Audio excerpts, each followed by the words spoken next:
The integumentary system consists of the skin and its derivatives, such as the nails, hair, sweat glands, and sebaceous glands. Now, the integument is specific, that is the skin that covers the body, and this is also known as the cutaneous layer or the cutaneous membrane. So the big role that our skin plays for us is that it's a vulnerable barrier to protect us from the outside world because it's constantly subject to different traumas, harmful chemicals, pollutants, microbes, and other damaging factors such as sunlight. The integument system is the largest organ in the body, and it weighs anywhere from 7 to 8% of total body weight. However, skin can weigh as much as 15% of your overall body weight. So some of the functions of skin include protection from the sun especially and from harmful UV rays. But also we have protection from physical injury, traumas, bumps, and scrapes. And also from chemicals, toxins, microbes, excessive heat, and cold. And so unfortunately though, our skin also can absorb different chemicals or contaminants that are placed on us. So some of the creams that you like to put on to moisturize may have harmful substances that can damage other cells within the body. Also, some other forms, estrogen patches for birth control, and then nicotine patches for a cessation of smoking also can be placed on skin because those hormones are absorbed within the skin and then can permeate throughout the body. So our skin is selectively permeable, and so this also regulates what comes in and out of the body. And big important factor for this is to prevent loss of excess water within our body. And also, because of the permeability of the skin, it needs to continuously regenerate itself throughout our lifetime. And so we have this where it's more proficient early on, and however it slows down as we age. So the big protection from the UV rays helps to protect the UV rays from hitting other cells and organelles within our body. And so melanocytes are responsible for this, where they become active and can produce more melanin, where we have this darker and tan complex after being out in the sun for too long. And so because of that, though, our deep tissues are unaffected by the UV rays to some extent. Next, for prevention of water loss, the skin is water resistant. However, that does not mean that our skin is waterproof, and it does help to make it necessary for not to have excess loss of water. And unless we have specifically secreted by sweat glands, then we cannot easily have water enter or exit our skin. And so the skin also prevents water within the body from leaking out from the extracellular fluid. And so when we have skin that is severely burned, such as like after a fire, then one of the primary concerns of individuals and for survival is dehydration, because we've lost that protective barrier, and so now excess water can be released from our extracellular fluids. For temperature regulation, this is due to capillaries within our dermis. And so how they work is that when we're under really warm environments, then the capillaries dilate, and so the warmth allows for the blood to dissipate throughout the skin, and so we can have cooling off by evaporation.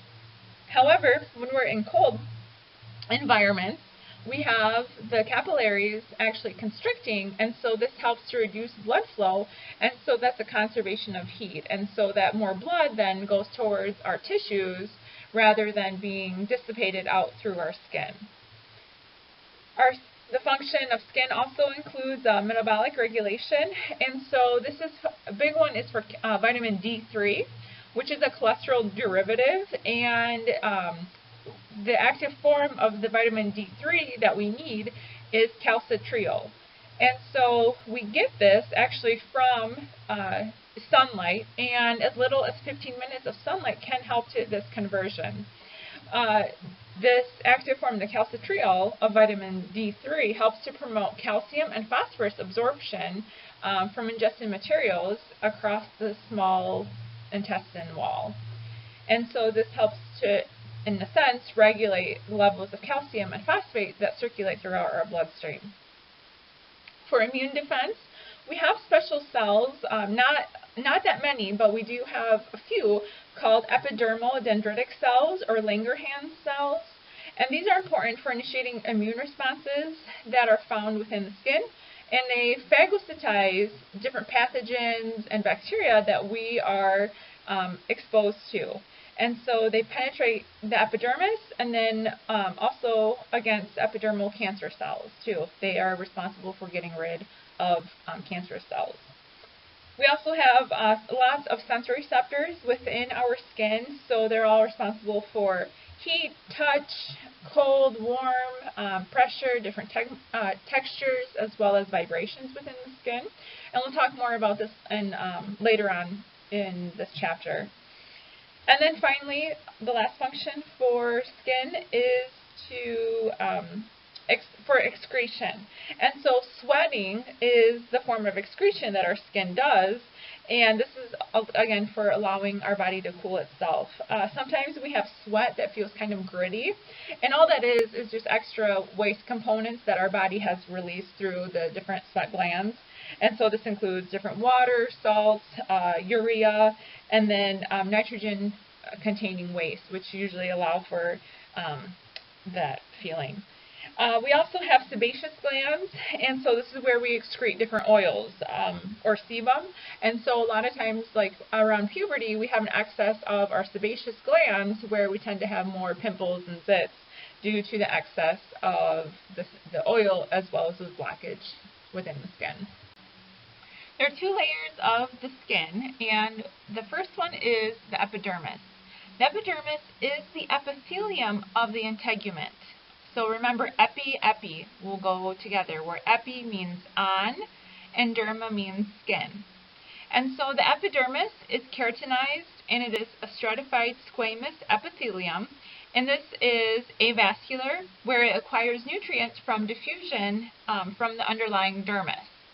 So the dermis is deep to the epidermis, and it ranges in thickness anywhere from 0.5 millimeter to 3 millimeters throughout the body. There's two main types of connective tissue that are found within the dermis. They are areolar and dense irregular connective tissue. So they are composed of cells of the connective tissue proper, and the primary fibers found within the dermis are collagen. However, there are elastic and reticular fibers that are also present. Here now, in the dermis, this is where you'll find blood vessels, sweat glands, sebaceous glands, hair follicles, the nail root, sensory nerve endings, and smooth muscle. And there are two main regions of the dermis that we'll cover more in detail in a little bit, and that is the superficial papillary layer as well as the deep reticular layer.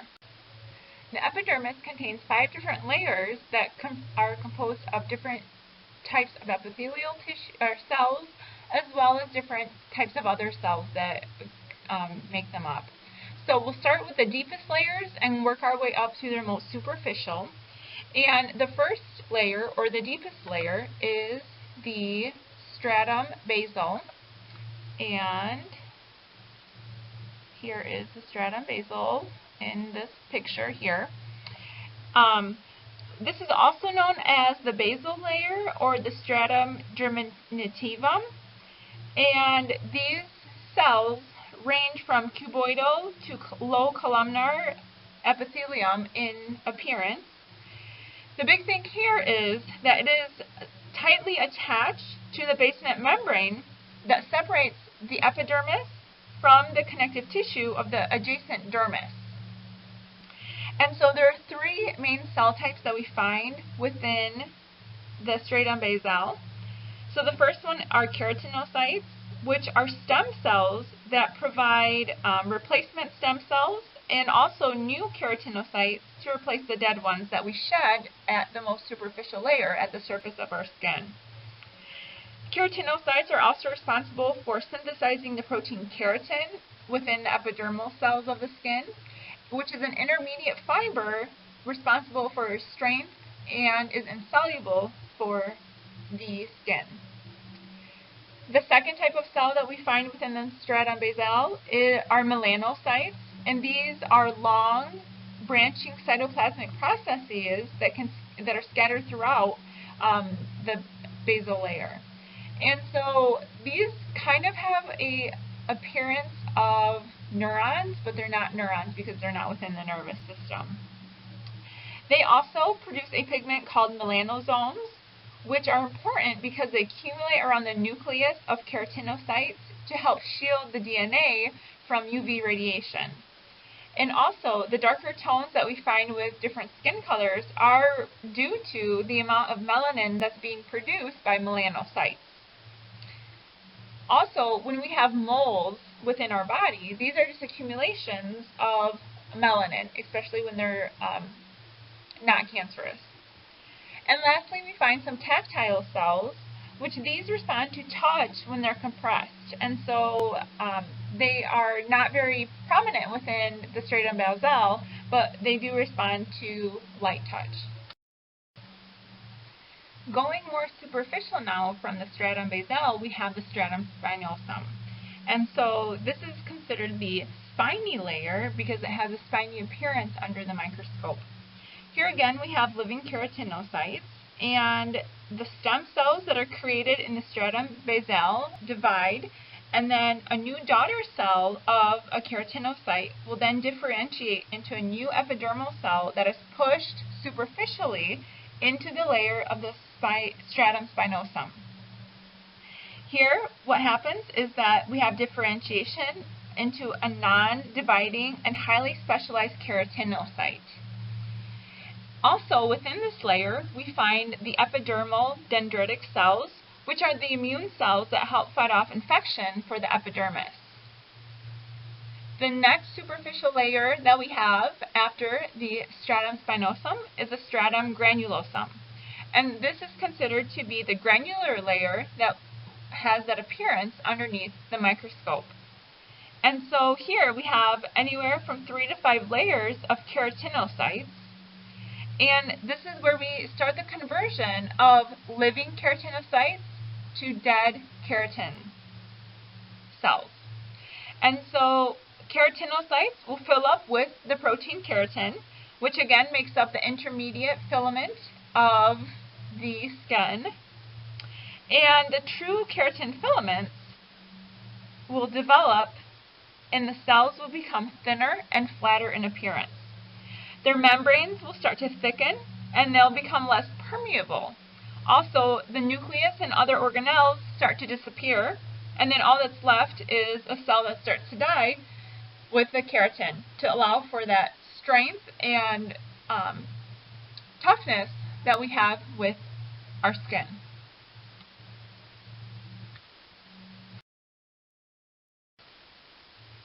The next superficial layer after the stratum granulosum is the stratum lucidum.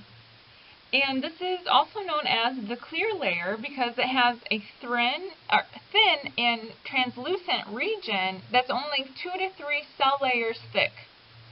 Now, we do not find this within all of our skin. There's only regions that we find this layer, which is the thick skin. And so the palms of our hands, as well as the sole of our feet, are where we find the stratum lucidum. And because of this, they have a pale and featureless appearance, and also we find dead keratinocytes that also are found within this layer that appear flat in appearance. The most superficial layer that we have is the stratum corneum, and this is also known as the horn-like layer. And this is what you're looking at when you look at your skin at this layer. So we have about 20 to 30 layers of dead, scaly, interlocking keratinized cells that are also called the corneocytes. These dead cells lack a nucleus as well as other organelles, and they are tightly packed together.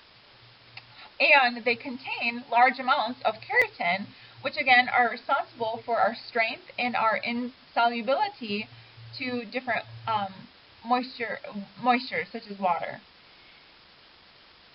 The migration of keratinocytes from the stratum basale all the way up through the stratum corneum take about 2 weeks, and then we have an additional 2 weeks of those dead keratinocytes that stay within that stratum corneum. So overall, we have a month-long lifespan of one keratinocyte that goes from stem cell all the way to shedding away and sloughing away once it's gone. The difference between thick and thin skin is due to the number of layers of strata that we have. So with thick skin, we have all 5 layers. So we have the stratum basale, stratum spinosum, stratum granulosum, stratum lucidum, and stratum corneum. And we find these on the hand, the palms of the hand, the soles of the feet, and then the surfaces of our fingers and toes. However, what we are lacking with in thick skin are hair follicles and sebaceous glands, but we do have sweat glands in these areas. Thin skin, on the other hand, covers most of the body and has only 4 layers, where we have the stratum basale, the stratum spinosum, the stratum granulosum, and the stratum corneum. We're missing the stratum lucidum with thin skin. Here we have all the accessories of hair follicles, sebaceous glands, as well as sweat glands. So friction ridges are patterns that we form within the 4th month of development, and there are 3 main types of patterns that are found. We have this arch appearance, a whorl appearance, or a loop appearance, or there can be combinations of those 2, or any of those 2 or 3. And what scientists are using these for are for forensics, as well as for determining certain medical conditions, where they're using this to help diagnose diseases that an individual might see in the future. So currently, they're associating different types of fingerprints with schizophrenia, Alzheimer's disease, rubella, heart disease, cancers, and just about everything right now. And another interesting note about this too is that our patterns actually don't change after birth. Going deep to the epidermis now is the dermis. And the dermis is composed of 2 different layers. The first is the papillary layer, which is the superficial region of the dermis. And so it is directly deep to the epidermis. And this is composed of areolar connective tissue. And here is where we will find capillaries that will supply nutrients for the cells to the dermis. Also, there are sensory receptors that are responsible for monitoring touch, temperature, vibrations on the surface that we find of the epidermis. The projections that stem down into the dermis are the dermal papillae. And then the dermal papillae then interlock with deep projections of the epidermis called the epidermal ridges. The deepest layer of the dermis is the reticular layer, where this forms a major portion of the dermis. Here we find the composition to be dense, irregular connective tissue, where there is a large meshwork of collagen fibers. These collagen fibers are then interwoven into a meshwork that surrounds the dermis, including hair follicles, sebaceous glands, sweat glands, nerves, as well as blood vessels. So, at specific body locations, there are a majority of collagen and elastic fibers in the skin that orient in parallel bundles. And so this then results in a direction of applied stress during routine movement that we commonly see. And then this alignment of bundles functions then to resist stress. And these are called cleavage lines or tension lines. And these help to identify predominant orientations of collagen fiber bundles throughout different regions of the body. This is very important for those of you that ever want to go to become surgeons or will ever have surgery, because a cut at a right angle to a cleavage line will pull open and then recoil from the cut elastic fibers. And this means that scarring usually is more likely to be increased, as well as a slower recovery time for those fibers to reorient themselves in the correct fashion. Cuts that are parallel to cleavage lines usually can remain closed and result in faster healing and very minimal scarring. Another layer that is deep to the dermis is the hypodermis. However, this is not technically considered to be part of the integument.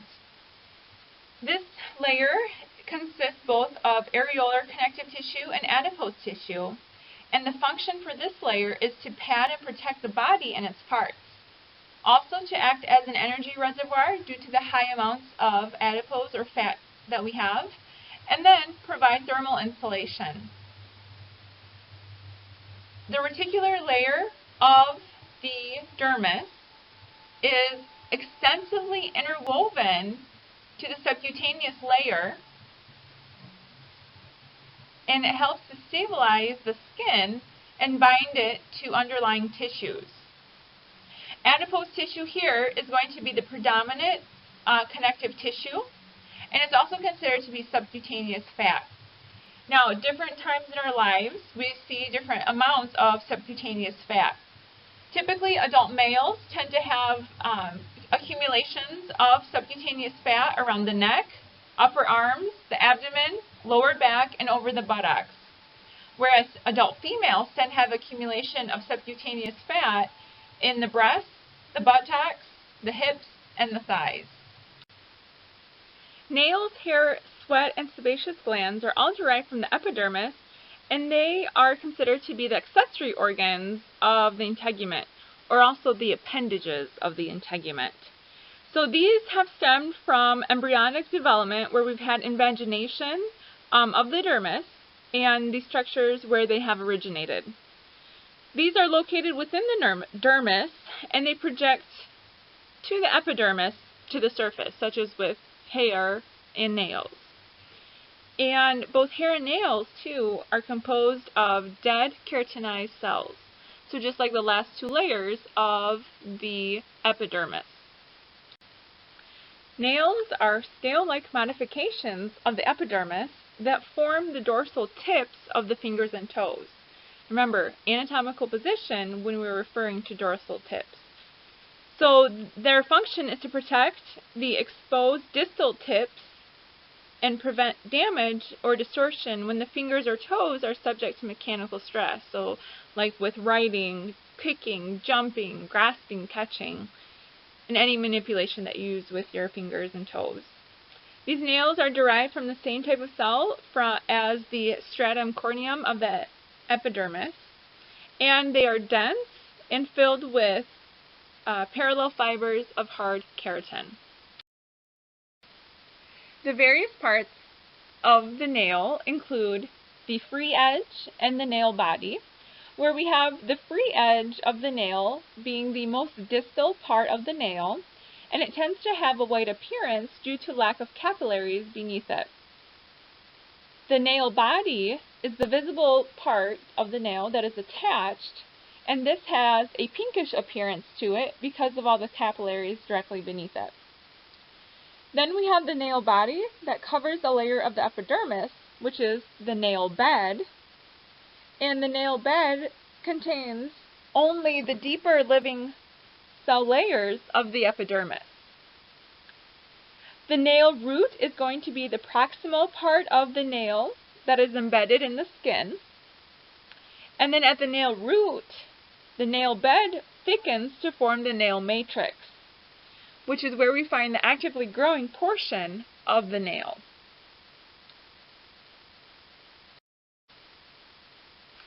The lunula of the nail is the whitish semilunar area of the proximal end of the nail body. This too has a white appearance due to lack of blood vessels because of a thickening of the stratum basale directly beneath it that obscures the blood vessels.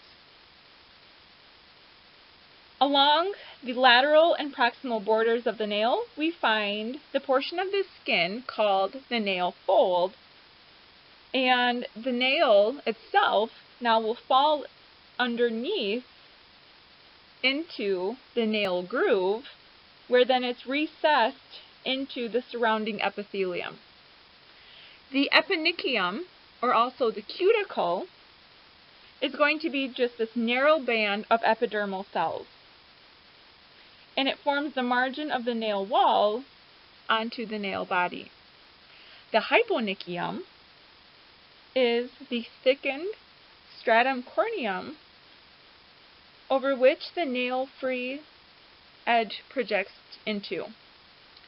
So where we have the nail root, the nail body, and the free edge, this all makes up the nail plate. Hair is composed of dead keratinized cells, and keratin is going to be the protein filament that is responsible for its tensile strength, as well as for its insolubility. We find hair everywhere throughout the body except for certain regions, including the palms of the hands, the sides and soles of the feet, the lips, the sides of the fingers and toes, and portions of external genitalia. The functions of hair include protection, so with the different regions within our body, the hair on our scalp helps to protect from sunburns and from injuries that could occur on our scalp. The hair within the nostrils help to protect the respiratory systems by preventing foreign particles to enter our lungs. The hair in the external ear canal helps to protect from insects and other foreign materials to enter into our auditory canal. And then the hair on our eyebrows and our eyelashes are responsible for protecting our eyes. For heat retention, this is to help prevent loss of excess heat. And so the only hair that's actually responsible for retention of heat is the hair that we find on our scalp. For facial expression, this is specific to the eyebrows that help to enhance our expressions. For sensory reception, we have the hairs that are responsive to light touch, and sometimes when we have goosebumps as well, then they are also responsible for differences in temperature. Also for visual identification of important people in your lives, and so we also look at different, and for recognition of species, of ages, of sex, and of certain family members and close friends. And lastly, we have pheromones, which are chemical signals that are important for attraction of mates, and we have the sweat glands that are going to be secreted, and they will dump their secretions into the axillary pubic regions, where the hairs in those regions will help to elicit the different pheromones. The different parts of hair, or singularly pilus, include the shaft, the root, and the hair bulb as the three major parts. The shaft is going to be the portion of the hair that extends beyond the skin surface. The hair root is going to be within the follicle internal to the skin surface. And then the hair bulb is going to consist of epithelial cells, and there's going to be this large swelling at the base where the hair originates at the dermis. The hair follicle is an oblique tube that surrounds the root hair, and the follicle always extends into the dermis, and sometimes it extends even into the subcutaneous layer. Now there are two layers that comprise the hair follicle. There's an outer layer that's formed from the dermis, and that is due to connective tissue. And then there's an inner layer that originates from the epidermis, and that's due to epithelial tissue. The living portion of where we have hair growth is found within the hair matrix. And this is where we have keratinization that occurs, where we have the basal epithelial cells that are found near the center of the hair matrix. And what they do is they divide and produce daughter cells. These daughter cells then are pushed up towards the shaft of the hair, and also found within the hair matrix is melanocytes. And melanocytes are responsible for color of hair, and through their compound of melanin. So blondes tend to have less melanocytes and melanin compared to brunettes. And as we age, gray hairs, we tend to have decrease in melanin, and so thus the decrease in color. At the base of the hair bulb, what we find is the hair papilla, which is going to be composed of small amounts of connective tissue, and this is where we have blood vessels. And so on the left screen here, what is circled would be the hair papilla. Next, the root hair plexus. This is going to contain the sensory nerve endings, which are free nerve endings, that are going to surround the hair follicle.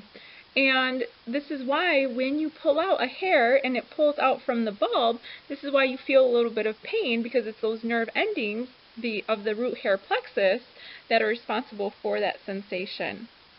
And then finally, the erector pili muscle. So this is going to be a smooth muscle that is going to, when stimulated, it will pull on the hair follicle and then elevate the hair. And so when you have goosebumps, such as when you are in a fearful situation or are cold, it's due to the erector pili muscle pulling on that hair strand. There are two main stages that are involved in hair growth. We have the resting phase and then the growth phase. With the growth or the active phase, what occurs is that living cells within the hair bulb rapidly are growing, they're dividing, and also transforming into hair.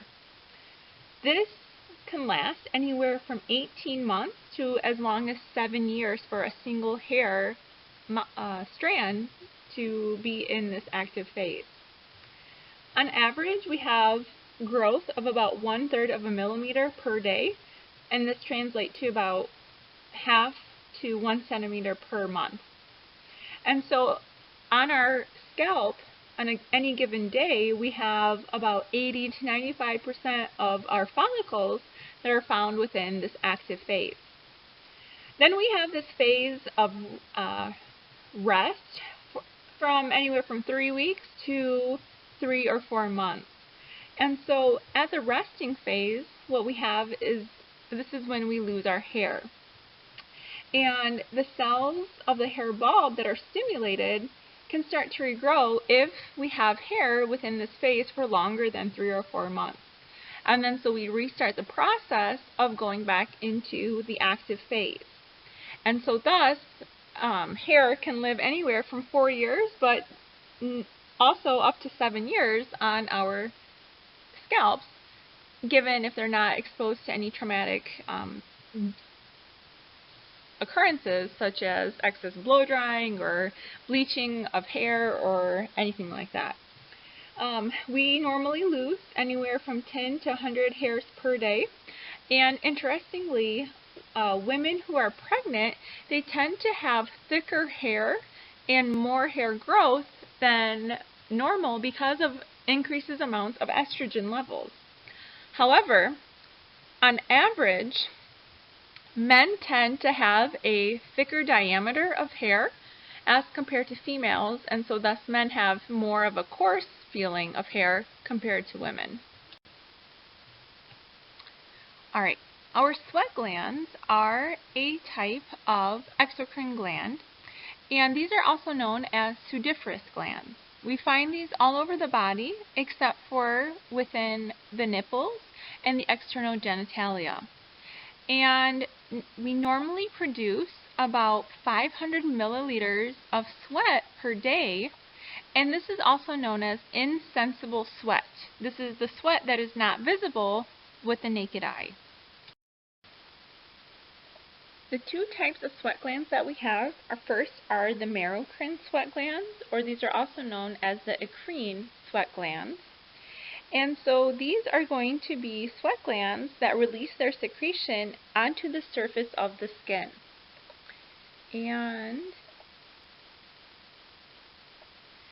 And so we find about 3 to 4 million merocrine sweat glands that are found throughout the body. We find these predominantly in the hands, the palms of the hands, the soles of the feet, and then the forehead to have the highest concentrations.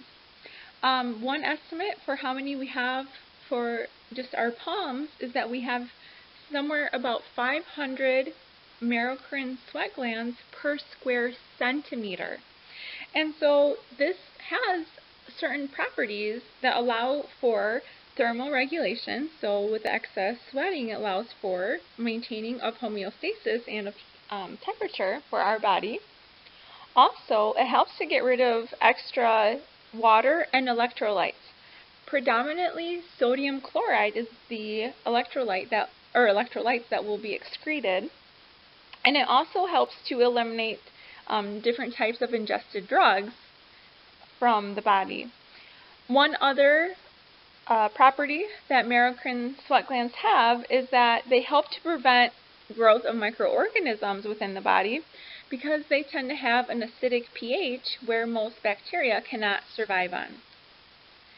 The second type of sweat gland that we have are the apocrine sweat glands, and these are going to release their secretion into hair follicles. And so we find these within the armpits, around the nipples, in the groin, and around the anus. And these produce a distinct odor because of the bacteria that we find around them that are going to contribute different lipids and proteins that allow for the different odors. And so these become tremendously activated once we hit puberty.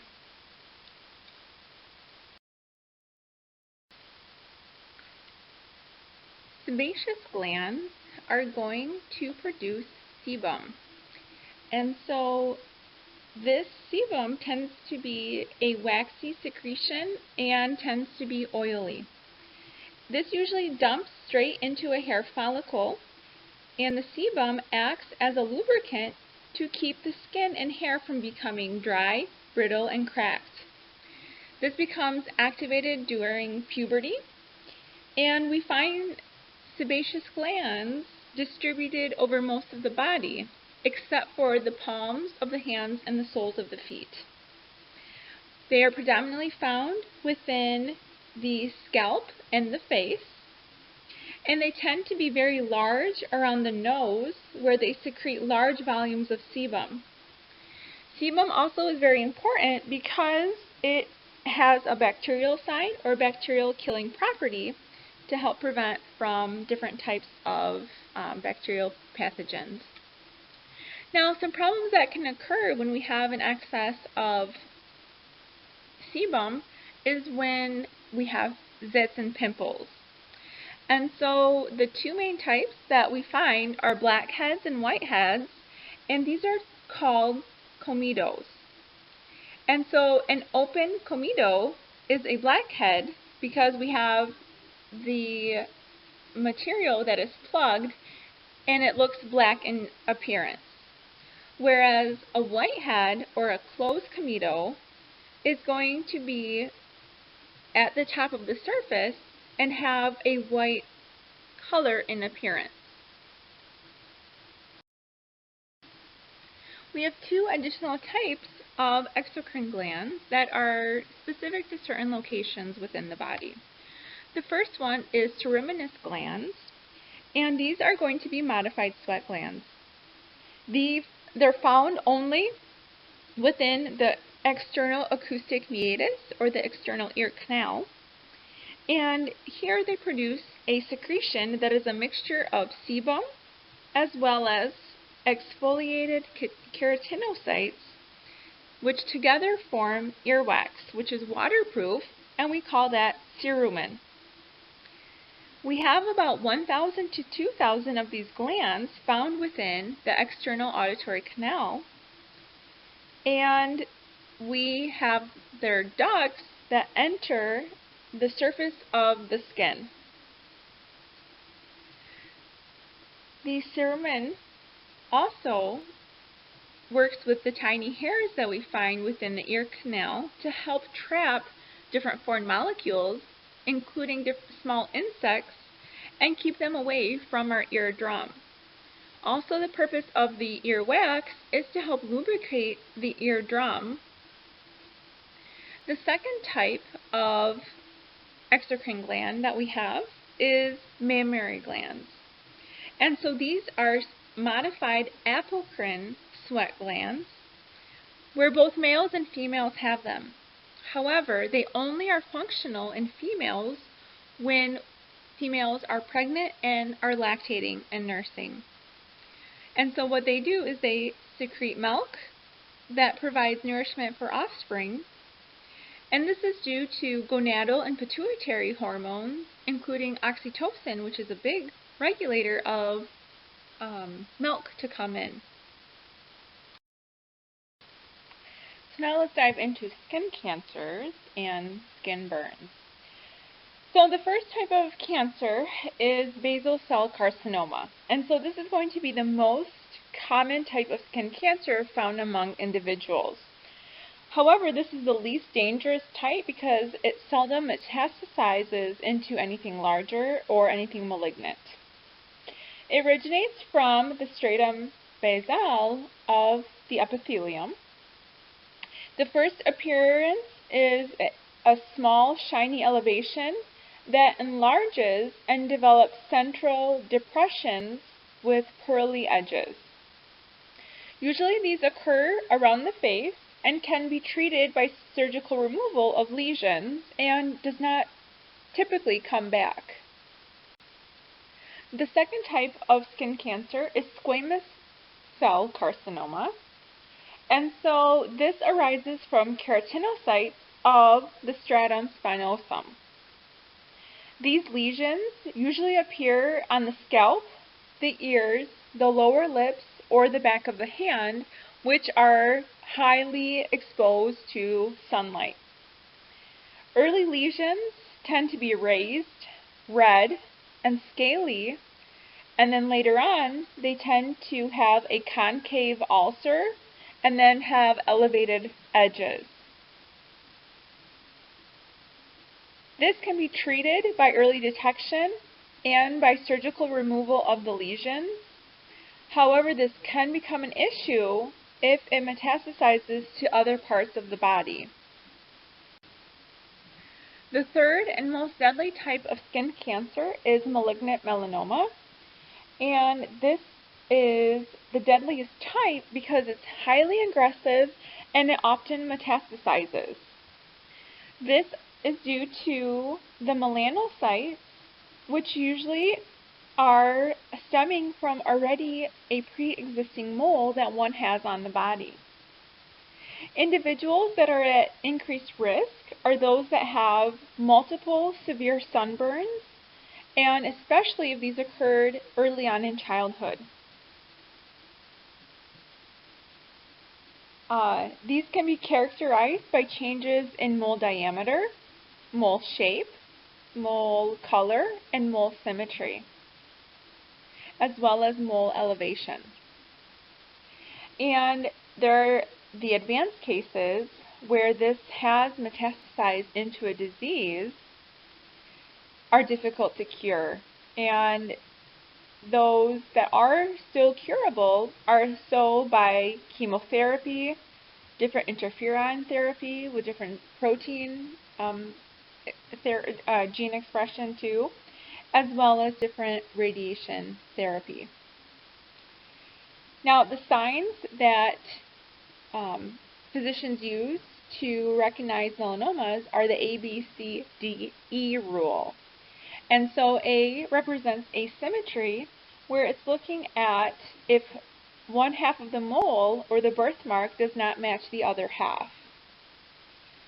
B is for border irregularity, where looking at the edges, if they're notched, irregular, blurred, or ragged, if that has that appearance, then it becomes an issue.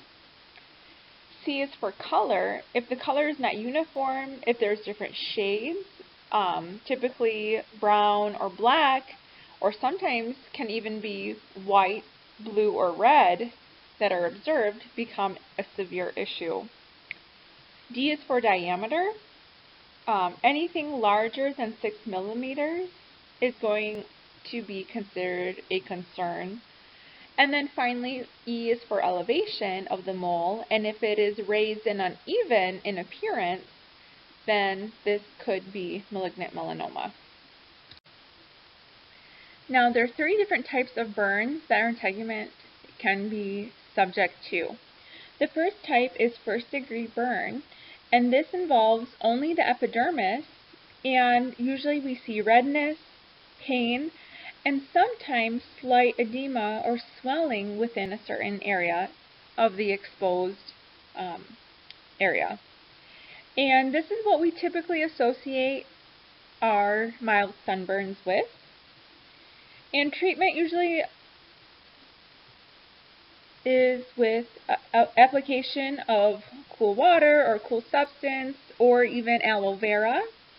And typically we see healing and resulting back to normal with less inflammation around 3 to 5 days, and usually we don't see any scarring that occurs. Next we have a second-degree burn, and so now we have damage of the epidermis as well as part of the dermis. And this is where the skin appears red, tan, or white, and now we start to see blistering, and it is painful because now we have damaged the layer of the dermis where, again, that houses some of our nerves. And so we can get this from very severe sunburns when we have multiple exposure to the sun. And typically we have blisters associated with these severe sunburns, or if we have scalding from hot liquids or from certain chemicals. So treatment is similar to that of the first-degree burn, where you apply some cool water, cool compresses, maybe a little bit of aloe vera. And the big issue here is to not break the blisters, because this would increase the risk of infection. So these elevated burn limbs, we tend to have swelling again, which can take anywhere from now 2 to 4 weeks to heal, and we might have some scarring associated with it because now again we've damaged part of the layer of the dermis. So again, we have our nerves, blood vessels, capillaries that are all going to be within this area. And lastly, we have third-degree burns, which now we have damage to the epidermis, the entire dermis, as well as part of the subcutaneous layer. And these are usually caused by contact with some type of chemical or some exposure to fire. In very rare cases, though, we can also see this when exposed to extremely hot waters for long periods of time.